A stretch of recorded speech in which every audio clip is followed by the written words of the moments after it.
Welcome to Sunrise Educational Publishing.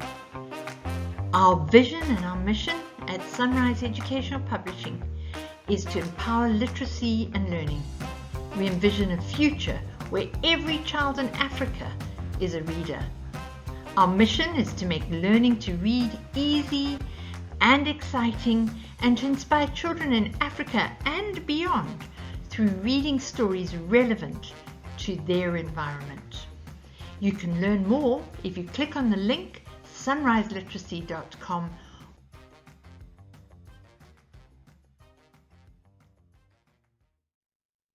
Hi, good morning. It's time for us to look at how to go on to our next lesson of learning. Remember, I did say I had forgotten to mention how important it was to talk about the title and the author. So let's go there now. Anybody remember what the name of the book is? Friends. That's right. It's about friends. So if the title of the book is Friends, what do we expect to find inside? Stories about friends. You're right. Now, when we have a book, somebody had to do the writing, had to make the words, had to think up the stories. We call them the authors. In this book, we have two authors. One, her name is Vivian Jenkins and Chrissy Lewis. Vivian Jenkins and Chrissy Lewis. They are the authors.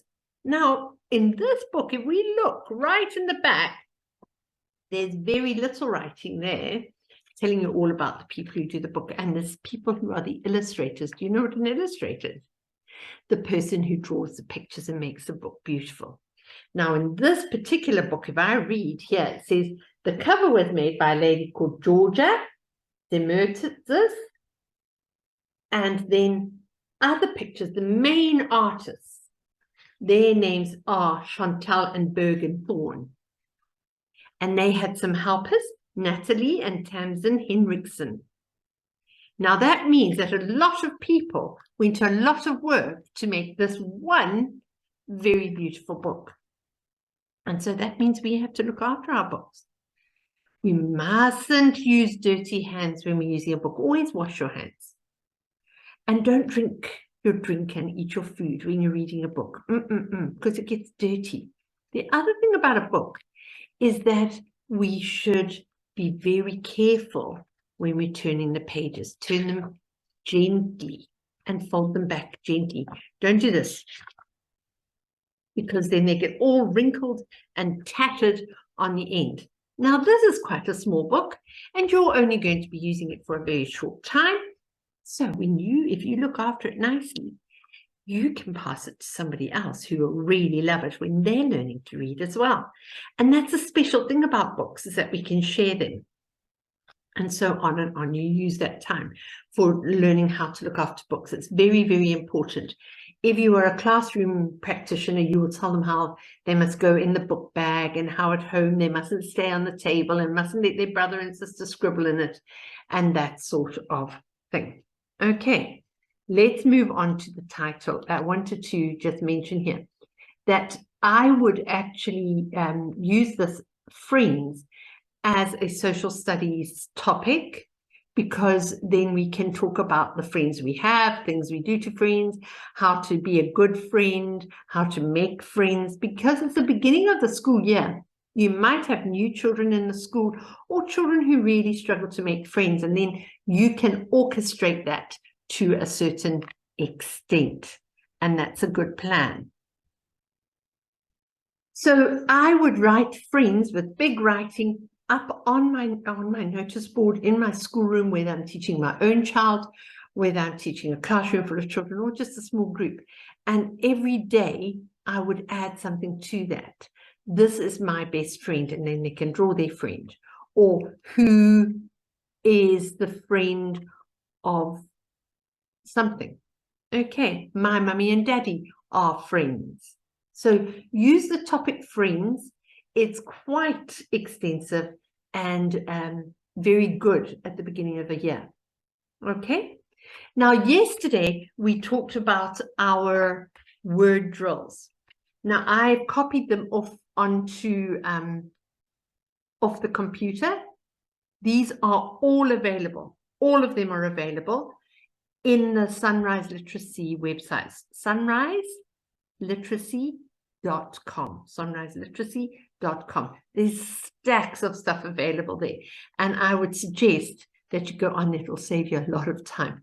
Remember, in the beginning, we used to write all of these by hand, and we didn't have laminators. I remember sitting for hours covering with plastic and sellotape, and that was kind of soul destroying. So very easy. I did this actually on paper because my printer doesn't take cardboard. Cut it and then put it in the laminator. The beautiful thing about laminating as well is that yesterday I showed you how we trace around words, and we sometimes pictograph words. So I could easily do the shape of the word as we did yesterday, which really helps children to sort of be observant. And I think it's very shiny, unfortunately, once you laminate it. Then I can keep that there for a few days just to help the children understand it. When I'm finished, just get a tissue and wipe it off. So the children aren't totally dependent on those lines, and those lines are a bit, you know, ropey compared to the beautiful print from the computer. So that's how I would suggest you do it if you possibly can. We've talked about people without resources, and I understand that. I live in an under-resourced country, and sometimes I just can't find things. I did stick some onto card, and unfortunately it's green card, so when I'm using it with this green screen, it doesn't really work.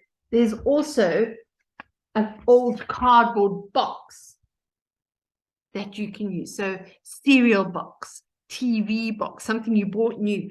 Some of us at school, we have those printer boxes.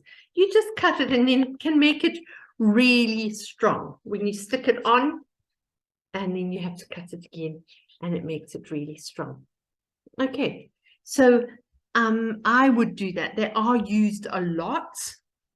So when you just got paper, it gets a bit floppy, and then it starts being difficult to use. So yesterday we did our, I've lost already to Tender after that very short moment. Here he is. We did our words. Who's this? Tatenda. Good. Can you say it? Tatenda. Only the girls? Tatenda. Only the boys? Tatenda. Good. All right. Who remembers this one? Can you see the two eyes in the middle? This one's the one with a very big foot.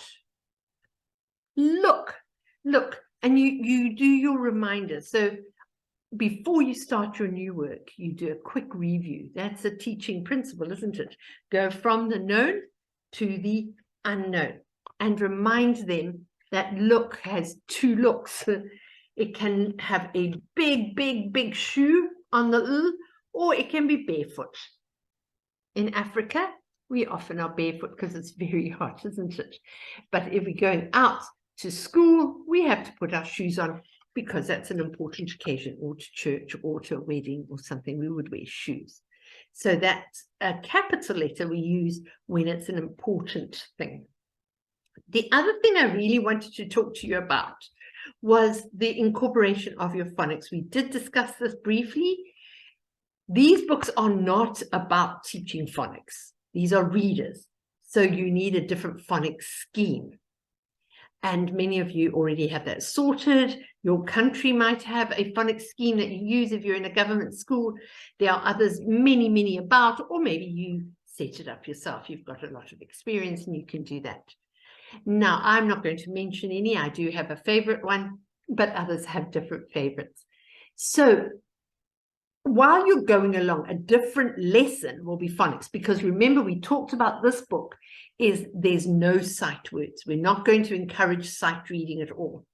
In fact, for book 1 and for book 2, we're going to just do, I said not encourage sight reading, I mean don't encourage phonetic reading. In book 2, we introduce it a tiny bit, but we would still do it in a word drill so the children can recognize the words, and it makes their reading more fluent.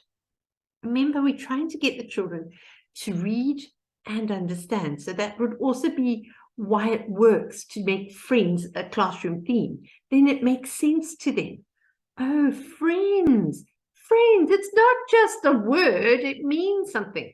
A lot of children bark at print. They can read anything because they've learned word attack skills. But unfortunately, then they don't understand what they're reading. So that makes it a bit tricky. I mean, I can read in different languages and I haven't a clue what they said they are. And that's how the children are as well. So let's get on with today's words. I'm going to look in the book first because we already did David and Tatenda. And I'm going to say, who else was in the book? Who can remember? Remember, we've got all of these friends. We've talked about the two boys who are friends. So now we're going to talk about the two girls are friends. They're actually all friends. Girls don't have to play with girls. Boys don't have to play with boys. You can share that because sometimes in schools the children don't quite get that unless their parents have play parties at home and they understand that. We're not going to gender separate kids. So they're all friends, but we already talked about the two boys because they're older than the girls. So we talked about them first. Now we're going to talk about the girls because they are younger. And the first little girl, can you see her there? Not on that one. On that one, she's also sitting in her bedroom. And her name is Chipo. Chipo. In the language of her name, it means gift. And all children are a gift. Chipo, can you say that? Chipo. Now look at the book. Can you see there's some dark writing? That means it's the title of the story. So we talked about the title of the book. Now we're talking about the title of the story. It says Chipo and Jenny. So what do you think the story is going to be about? Chipo and Jenny. You're exactly right. Chipo and Jenny. And there is Jenny. Can you see her? She's got tons of toys. It looks like she likes soft toys, doesn't she? Teddy, elephant, cat, dog. My goodness, she's got lots of toys. How much fun is that? All right, now I'm going to teach you how to read Chipo. Have a look here. That word says Chipo. How many big letters do you see? How many tall letters? 2, 1, 2. Very good. Can you see anything that maybe can go down? How many letters are a bit longer? They go down. Yeah, there we go. All right, so this is important because that's how you write Chipo's name and how you read it. So let's have a look here at how we are going to recognize her name. Okay, got a nice round letter at the beginning. Remember, teachers, we're going to go down from the right and from the left to the right. So we go down, across, make a bit of a song and a dance about going down, because that's quite significant when we come to writing. Remember, all learning is interlinked. Yeah, he's got a little pimple, then a big one, and then round to the side. Chipo. Chipo. Does it remind you of anything? Does it remind you of any pictures? It could be a bit of an aeroplane. Could be a wagon. Could be a frog. You can decide what it is. So you would do Chipo, Chipo, Chipo. All right? Let's have a look at Chipo's friend, because the book's about friends, so we know it's her friend. And this friend's name is Jenny. Can you see Jenny? How lovely is Jenny? Right. Now, Jenny has an interesting beginning name. It has like a curl there. Can you see that? It has a little curl. She goes straight along. My pen doesn't like going straight along. And then look, she also has a bit of a down. It looks like a ponytail to me. I remember that for Jenny has a ponytail. Can you see Jenny's shape? Jenny, is it the same shape as Chipo? Not at all. Not at all. So that's how you must remember which one's Jenny and which one's Chipo. The same with your friends. You look at their face and you see what they look like. Now, today's other word is and. And. Now, you might already know because you did it in phonics. But we're not really going to punt on that. Okay? This word is and. Is it a big word or a small word? Oh, look, it's got one tool. Looks a bit like a giant's boot with a skinny leg, doesn't it? Now, I know that and is quite a hard word, and it's a joining word. So what I'm going to do to help you remember is I am going to put on some little hands. Can you see that? Now, that means that it joins words together. So I can write Chipo, hold Chipo's hand. There you go. And who's Chipo's friend? Chipo and Jenny. And they can hold hands. Chipo and Jenny. And I actually have a sentence there. I could make it even longer and say, look, Chipo and Jenny. Now, obviously, my screen is a little bit small to be demonstrating with such big printouts. Now, if you are teaching a large class, these are invaluable, the big ones. Remember, with the younger the children, the bigger the teaching aid. If you are just maybe a small group, on the website, you will see smaller flashcards, and those are perfect. If you are doing one-on-one with the child, there's even smaller ones, and we'll come to those a little bit later because all of us really need those ones. Okay, so you would then make a sentence. Remember, the more times you repeat, the better. So I would even make it a game maybe where half of the boys are Tatenda, half the boys are David, half the girls are Chipo, and the other half are Jenny. Then I would go, look, let me see if I can find them. Who's going to read this? All the Chipos will read it. Look, Chipo, look, Chipo, good. Who's going to read this one? All the girls who are Jenny. Look, Jenny. Who's going to read? And so on. Or you say, look at Jenny and Tatenda. And then you get them reading, literally reading. Remember, when you do your cards, you must put them in order. At this stage, it's better if it's all in one line, if it's one sentence, or you help them to understand they mustn't stop just because they come to an end of a line. I would pen those up on my blackboard, or I would even write them on the blackboard or pin them on a pinboard, or maybe have the smaller ones that the children can actually play with. And then I would take the book and I would read it with them. Tatenda and David. You already can read, and you really make a song and dance about how they read, and you read the stories there. Okay, and that would be how I would approach the next day. It's always repetition, repetition.